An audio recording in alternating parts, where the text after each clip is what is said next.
अब मैं आपके पहले के पॉडकास्ट देख रहा था और बहुत सारे इंटरेस्टिंग थ्योरीज और बहुत सारे कॉन्सेप्ट्स मुझे पता चले। आज हम धीरे धीरे सबको डिकोड करने की कोशिश करेंगे, बट पहले क्योंकि ये चीज़ अभी हम डिस्कस करें तो अभी जस्ट मेरे माइंड में है। I want to start with this. What is your take on 31 Atlas? अभी अभी अगर हम कहें हमारे ब्रह्मांड में कुछ ऐसी डिस्कवरीज हुई, इसको लोगों ने देखा, एक्सपीरियंस भी किया और साइंटिस्ट ने खुद माना कि पहली बार ऐसा कुछ है। तो फॉर द व्यूअर्स जो पहली बार सुन रहे हैं, व्हाट इज 31 एटलस और आपकी उससे क्या अंडरस्टैंडिंग थी? Will discuss. 31 Atlas is a foreign element, है ना, एक तरीके का।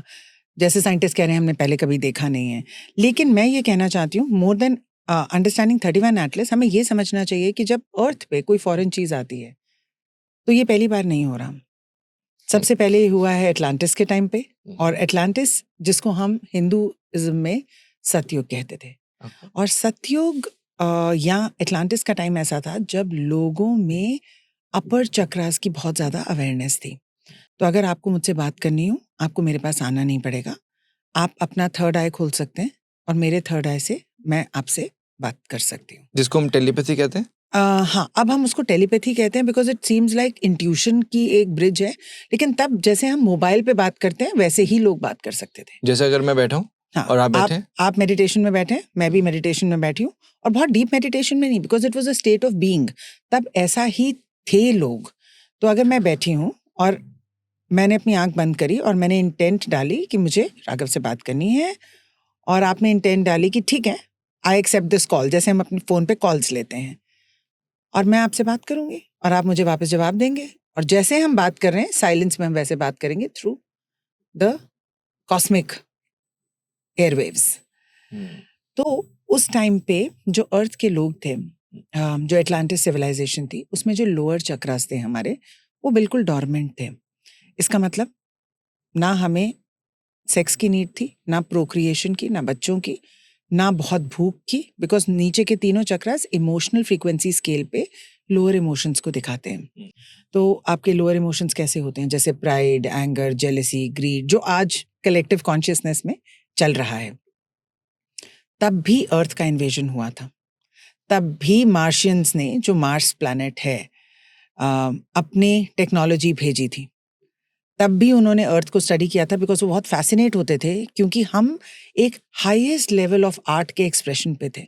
जो म्यूजिक क्रिएट होता था, जो आर्ट क्रिएट होता था, जो आकाशिक रिकॉर्ड्स लिखे जाते थे, it was at its cultural peak.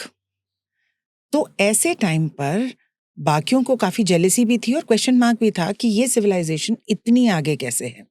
ना कोई डिजीज थी, ना कोई मरता था, और सब में सद्भावना थी, क्योंकि कंपटीशन था ही नहीं। कोई दुख भी नहीं, ना दुख, ना कंपटीशन, ना एम्बिशन। रिसोर्सेज जितने थे सबके लिए पूरे थे। तुम भी जीते मैं भी जीता।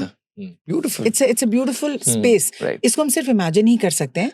हर इंसान आज इसको मेडिटेशन में अपने लिए इमेजिन करता है, बट आप ये सोचिए कि अगर ये कलेक्टिव लेवल पे हो, wouldn't it be heaven, right? तो ऐसे टाइम पे हमारा इन्वेजन तब भी हुआ था धीरे धीरे। और क्योंकि अर्थलिंग्स इतने अनसस्पेक्टिंग थे, उनको पता नहीं था कि ऐसा कुछ हो सकता है, उन्होंने बहुत वेलकम किया और बहुत इग्नोर भी किया कि ठीक है, ओके। धीरे धीरे करके ये एक प्लान्ड अटैक बन गया, और जब ये फाइनली अटैक हुआ, अर्थ के जो लोग थे, जो हाईएस्ट लेवल ऑफ टीचर्स और स्कॉलर्स थे, उनको बहुत लास्ट मिनट पे पता चला। तो लास्ट के जो 2-3 दिन, जो भी उसका इक्विवेलेंट टाइम होगा उस टाइम पे, लास्ट मिनट पे जो जितने भी बहुत ओल्ड लोग थे, जिनके पास एक्चुअली कोडिंग और डिकोडिंग की लैंग्वेजेस की क्षमता थी, उन सबको शिप अवे कर दिया गया। तब कहते हैं कि अर्थ, अब हम कहते हैं अर्थ राउंड है और अर्थ की अपनी बाउंड्रीज हैं, तब कहते थे कि जो इनफाइनाइट वाटर है, उसमें जब शिप्स जाती थी तो वो एक पैरेलल पोर्टल में चली जाती थी, एक पैरेलल यूनिवर्स में चली जाती थी। एंड इन लोगों ने अपने सारे बड़े बड़े ग्रंथ और मेन टीचर्स को उसमें भेज दिया। अब इसके आगे मेरी अपनी पर्सनल स्टोरी है, जो अलग है कि मैं उस समय क्या करती थी, और जितने भी स्टूडेंट्स मेरे साथ आकाशिक रिकॉर्ड्स की वर्कशॉप में जुड़े हैं, उनकी ये पास्ट लाइफ की मेमोरीज अपनी है, मेरी अपनी है, और वही लोग आते हैं। एक ही बैच हुआ है मेरा, और वो सब लोग उसी लाइफ टाइम से कनेक्टेड हैं। अब जो बहुत कम लोग रह गए जब तक पूरा अटैक हुआ, उन लोगों को, दे वर द वॉरियर्स, और उन लोगों को इन लोगों ने फोर्स किया वो इन्फॉर्मेशन देने के लिए। और मैं आपको एक बहुत इंटरेस्टिंग चीज बताना चाहती हूँ। आप मुझे बताइए, आप 2-3 दिन में सब कुछ कैसे खत्म कर सकते हैं? सब कुछ कैसे छुपा सकते हैं? सब कुछ कैसे शिप कर सकते हैं? नहीं कर सकते।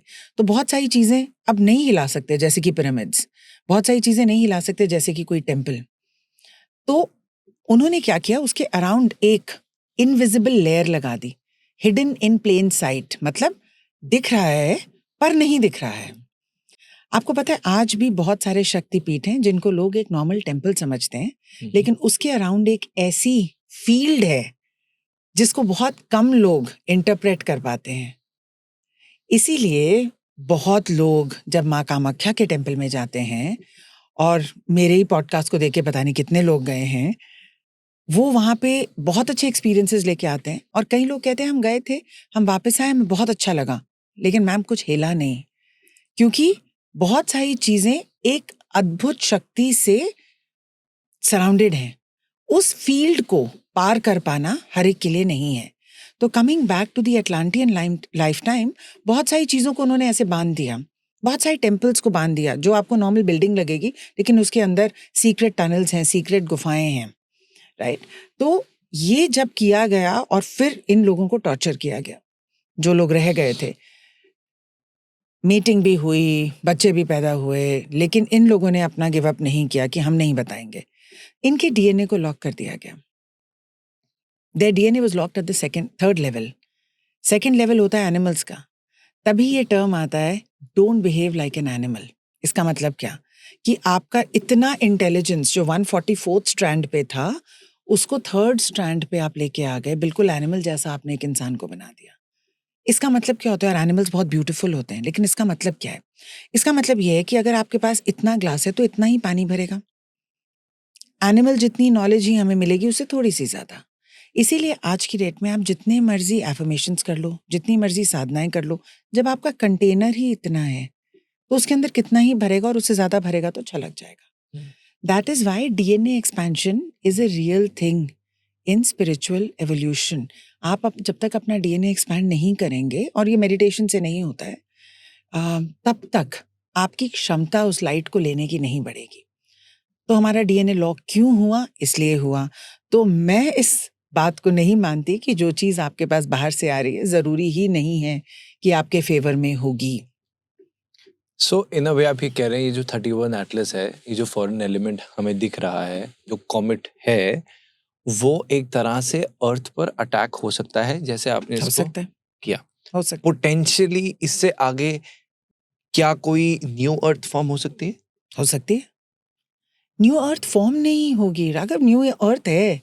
Everything exists in parallel realities, वो तो पहले से ही है। हम उससे अवेयर हो जाएंगे, हमें पता चल जाएगा। जैसे अगर आज किसी की लाइफ एक तरीके से चल रही है, कल उसकी जॉब चले जाए और उसकी लाइफ में 2 लोगों की डेथ हो जाए, उसके लिए तो एक नई लाइफ शुरू हो गई ना। क्या ये लाइफ पहले एग्जिस्ट नहीं करती थी? करती थी, लेकिन कुछ इवेंट्स हुए तो वो लाइफ हमारे सामने आ गई। न्यू अर्थ ऑलरेडी एग्जिस्ट करता है। इन अ वे अगर ये एक दरवाजा है कि हम स्टूडियो के दरवाजे से बाहर गए और हमें एक अलग यूनिवर्स में पहुंच गए, लाइक दैट। वो यूनिवर्स पहले से ही था। हाँ, हमें नहीं पता। आपकी किसी क्रिया से वो उत्पन्न नहीं हुआ, it was already existing. That is what quantum physics is, that possibilities और चीजें ऑलरेडी एग्जिस्ट करती हैं। कल 1111 का दिन था, तो लोगों ने क्या किया मेडिटेशन में, मैंने उनको ये समझाया कि जो आपका बेस्ट फॉर्म है वो ऑलरेडी एग्जिस्ट करता है। आपको स्ट्रगल नहीं करना, आपको बस बिलीव करना है। Right, right. So coming back to 31 Atlas, it could be positive, but I don't think so.